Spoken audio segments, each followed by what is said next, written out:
Hello, my name is Jack Kearns, and this is my report on Huawei. So Huawei started out as just a telecom switch reseller.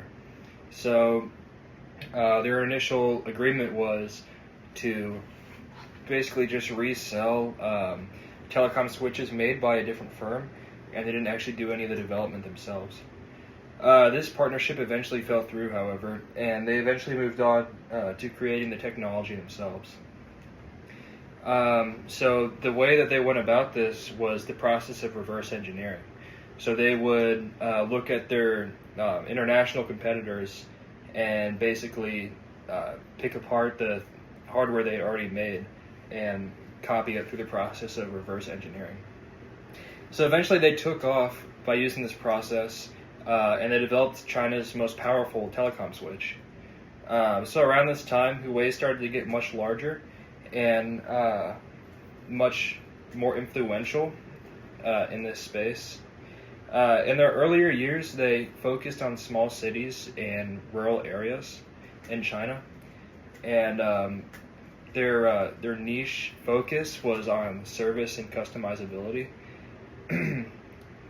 So later on, Huawei started to get bigger and bigger, and they eventually expanded into developing markets and other international markets.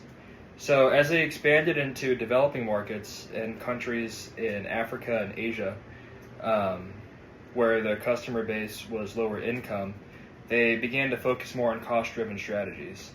The items that they were offering were not as sophisticated and new as those of the other bigger companies, but they were able to offer them at a lower cost. So comparing these two value chains between these two big players, Cisco and Huawei, Cisco was much more focused on investing and developing the technology themselves, and Huawei was more focused on their reverse engineer strategy. So Cisco had high profit margins because they had a lot of capital there, and they were able to put a lot of investment towards developing these new technologies and this research and development. But Huawei really found their way by basically more or less copying what the bigger players did, and this allowed them to excel and become one of the big names. So as far as what the incumbent should do in this industry,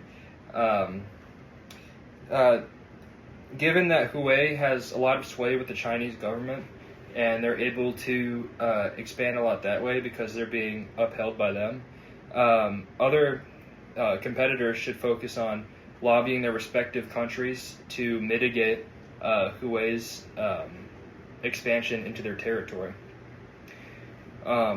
They should also focus on protecting their own trade secrets and different secrets that they have as a company to prevent Huawei's reverse engineering strategy. Thank you.